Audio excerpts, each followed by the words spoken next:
الله جل شانو فرمایي اوس دا کم خلک مشرکان دي پرون مې ته یو مقدمه کړلې واجب شان مقدمه داوا د حق دای چې کله راشي او کله چې پیغمبر راشي معاصرینو ته د زمانه خلکو ته د زمانه خلکو ته هغه ځان په شان تخکاری ست انکار هغه بیزتی کې هغه تسپګ سپور وي سه په خپل راضي هغه ته وي دا کفار مکه چې دی حضرت نوح علیہ السلام باندې ایمانو دی په حضرت موسی ایمانو علیہ السلام دی په حضرت عیسی علیہ السلام ایمانو دی په حضرت ابراهیم ایمانو علیہ السلام دی په حضرت اسماعیل ایمانو په دې پیغمبرانو دی ایمانو د کفار مکه وی به کنه چې موږ د ابراهیم علیه السلام اولاد یو او دا د خانه کعبه د خدمتونو موږ ته داغه نه پاتې شوي د خبرې مخکې تېرې شوي دي بار خلاصه مې بیان نه الله جل شانو یو انساني فطرت او طبیعت بیانوي د انسان فطرت او طبیعت دا چې د حق دای د مخې راشي د طبیعت خلاف خبرو دې بیا د هغه انکار هم کوي د هغه سپک سپورې مو ولې هغه ته ځان په شانتي بس دغه د حق دای او ځان په شانتي یو انسان ودا کوي خو چې کله دا د حق دای مړ شي دا پیغمبر لاړ شي دنیا نه دا د حق دای او د سم سړی لاړ شي بیا وروسته دونه تعظیم شروع کی چې قبر ته ول سجدي کوي او هم دغه شانتي وا په هر دور کې وګوره پیغمبر نه خلک انکار کوي يهوديانو ته وګوره د موسی عليه السلام څونه بیزته کړي خو بیا موسی عليه السلام وفات شو اوس د موږ سره جاخه پدې چې صرف موسی عليه السلام پیغمبر دی نور پیغمبران نشته نه داسې نه ده نه کله چې د سړی لاړ شي بیا دې سره قدر پیدا د انسان طبیعت الله جل شانو هغه طرف ته دا پرونه سبق اوس الله جل شانو فرمایي زه به یو کار وکم زه به داخله کوم راولم چې د غیر الله عبادت کړي د پیغمبرانو ته سجدي کړي د هغې قبرونو ته سجدي کړي او هغې ته خدایان ویلي هغې ته د خدایانو بچي ویلي هغې ته ثالث الثلاثه په درېو خدایانو کې یو خدای ویلی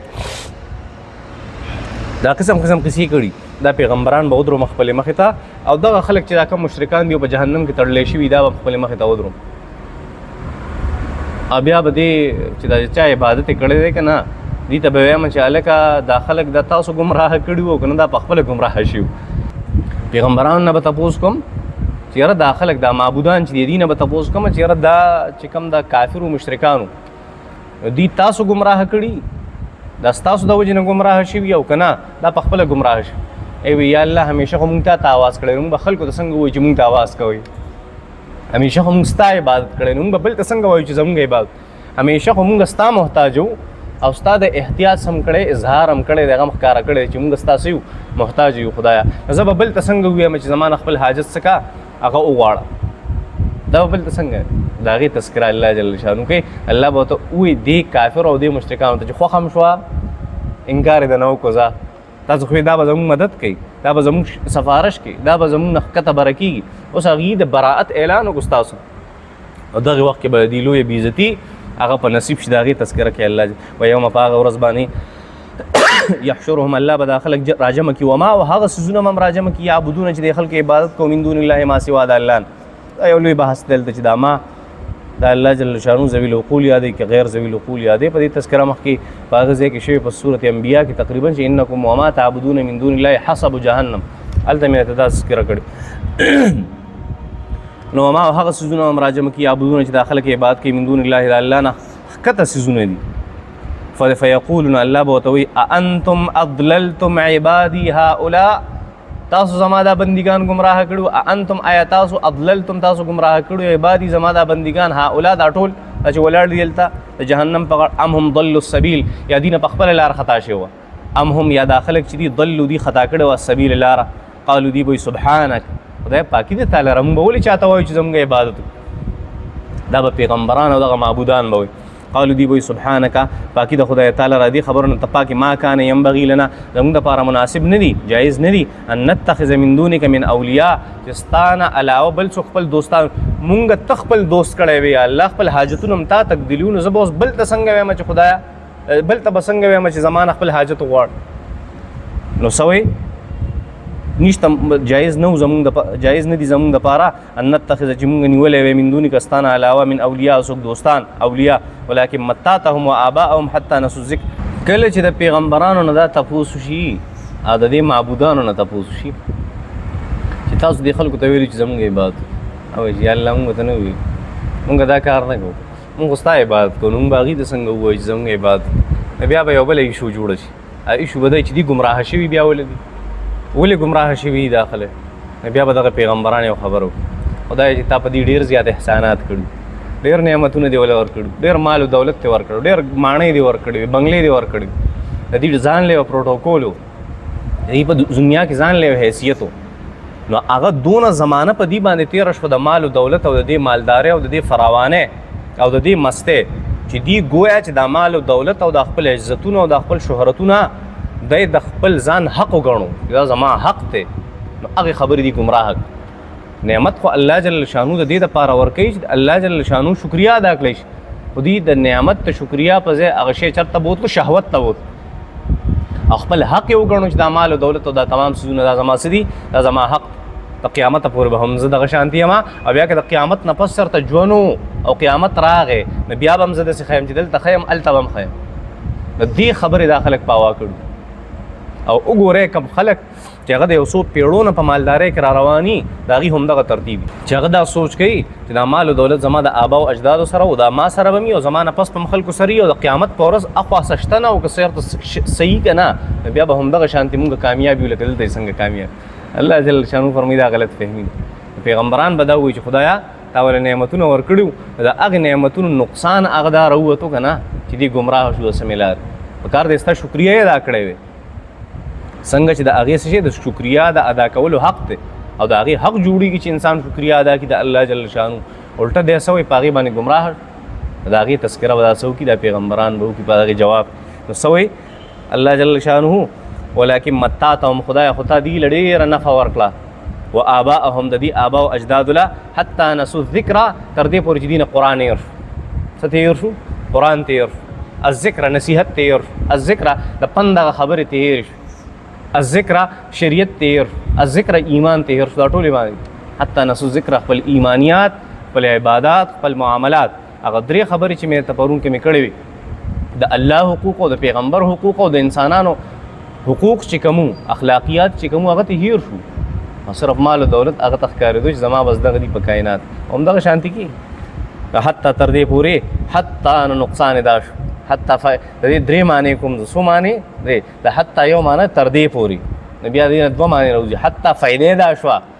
یو دا معنی او حتی نقصان دا شو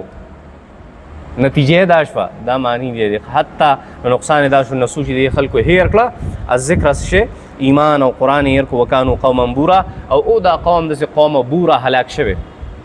بور څه ته وایي هلاک شوي ته وایي فقد کذبوکم په تحقیق سره دی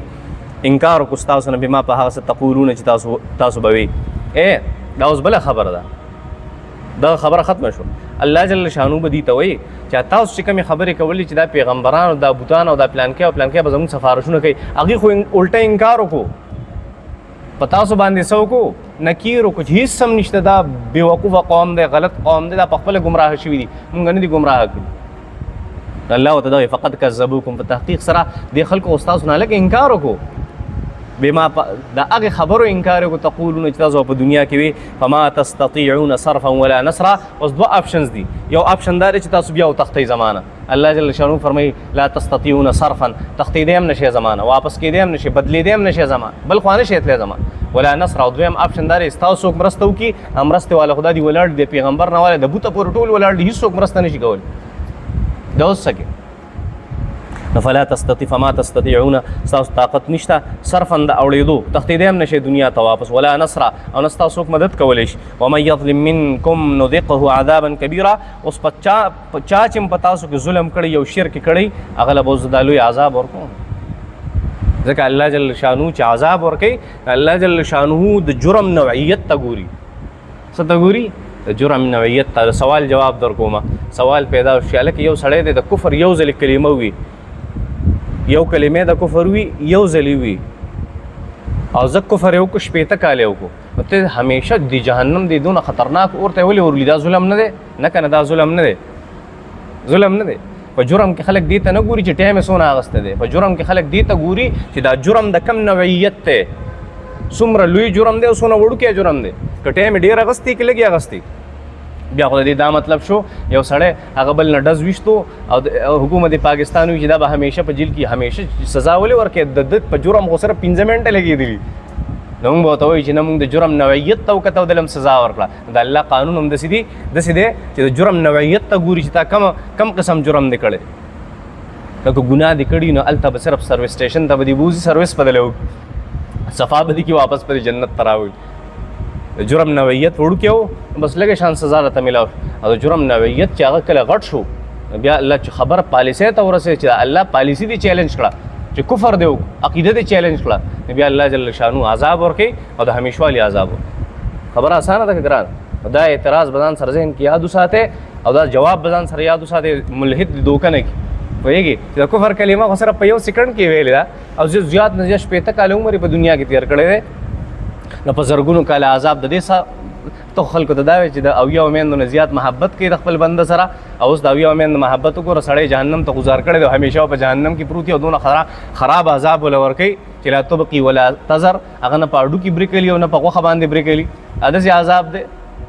دا د اویاو میندو مینې داسې نه نه نه الله جل شانو څه ته ګوري د جرم نوعیت ته ګوري چې جرم غټ دی که وړوکی دی لکه صرف ګناه د نشوي و الله جل شانو به لږه سزا درکړي او که کفر دې کړی بیا ورته ټینګ شنو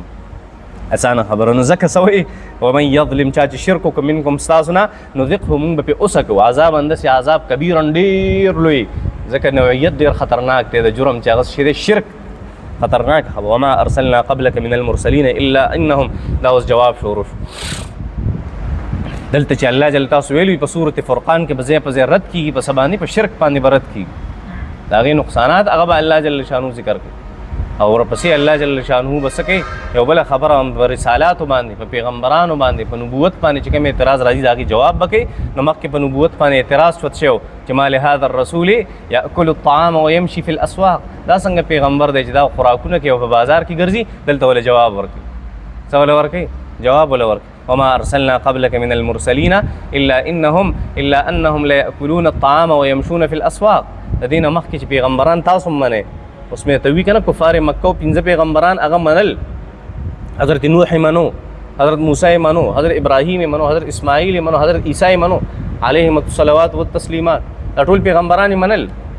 خبره د نبی علیه الصلاة والسلام او دا خبره وکړه چې دا پیغمبر څنګه پیغمبر تجارت کې په خوراک پسې ګرځي بازار کې ګرځي خوراک کوي دا څنګه پیغمبر دی الله فرمایل ولې دې نه مخکې چې پیغمبرانو هغوی به خاورې غوړي هغوی هم بازار کې ګرځېده او خوراک پې کو نو ستاسو بانه صرف دلته ده که نه هلته هم ستاسو د بانه که ده نه انکار کوئ بیا د هغه نه هم انکار وکړئ حضرت ابراهیم علیه الصلاة والسلام بارک او تاسو وایئ مونږ د هغه په اولاد کې یو زمونږ په هغه باندې ایمان دی او دلته چې نبي علیه الصلاة والسلام خبر راله اوس منکر شوی ولې صرف په دې وجه باندې چې هغه خوراک کوي او بازار کې ګرځي ولې دې نه مخکې چې انبیاء کرام راغلي هغه داسې نه اوسه او همدغه شان خو تاسو تماوي خوی بد رابانه بسیار است کله چې خوی خرابي بانې صحیح هغه ډېرې زیاتې الله جل وما ارسلنا موږ نه دي لېږلي قبلک ستانه مخکې پیغمبره من المرسلین د پیغمبرانو نه الا مگر انهم لا یاکلون الطعام بېشکه هغوی به څه کول خوراکونه به یې کول ویمشون فی الاسواق او هغوی به بازار کې ګرځېده وجعلنا بعضکم لبعض فتنه تصبرون دا عجیبه خبره اوس دغه ځای پورې چې الله جل شانو فرمایي يمشون فی الاسواق انهم لا یاکلون الطعام دغه ځای پورې هغه د اعتراض جواب ختم شو الله جل شانو ولې داسې کړې ده دلته پیغمبر رالیږي د پیغمبر سره څه خلک یو ځای کېږي د هغې نه څه خلک انکار کوي دا ولې داسې الله جل شانو د دې وجه بیان الله فرمایل چې دا ما دا سیستم ځکه چلولی دی که نه چې د دې خلکو زه په یو بل باندې امتحان والم څه پې والم امتحان دا خلک دا ټول چې دي په دنیا کې اوسېږي دا د یو بل لپاره ازمایښونه دي الله جل شانو ګوري چې کم سړی په هغه ازمایش کې پاس کېږي او کم سړی په هغه ازمایش کې فیل کېږي د پیغمبر دپاره ازمایش دغه قوم وګرځېدو چې هغوی ورته کنځلې سپکې سپورې انکار دا ګډې وډې ورته وي الله د پیغمبر امتحان اخیستو چې صبر کوي که نه کوي د دې قوم امتحان د پیغمبر سره اخیستو چې دوی صبر کوي په هغې ایذا باندې او که نه او دغه شان د هغې امتحان یې اخیستو چې پیغمبر مې وله ورکړی دی مني او څنګه د هغې شکریه ادا کوي او که نه ادا کوي دغه شان الله د کائنات تا ټول سیسټم چلولی دی د انسانانې چې پیدا کړي د دې دا سیسټم هم دغه شان دی چې د یو په بل باندې امتحان د مالدار په غریب باندې او د غریب په مالدار باندې امتحان وي وګورئ تمام وجعلناکم شعوبا وقبائل لتعارفوا دې کې مې تفسیر کړو او روان دی بیا سورہ حجرات کې تفسیر کړو خبره دا ده چې الله جل شانو دا مختلف څیزونه پیدا کړي دا صرف د دې لپاره پیدا کړي چې یو د ټولو ازمیښت پې وکړي نو وجعلنا ګرځولي مې بعضکم بعضې په تاسو کې لبعض بعض دپاره فتنه ازمایش اتصبرون ګورم چې صبر کوئ که نه یعنې خپله ډیوټي کوئ که نه وکان ربک بصیره او الله دا هر څه یې ګوري بیا به وروسته الله نتایج راوباسي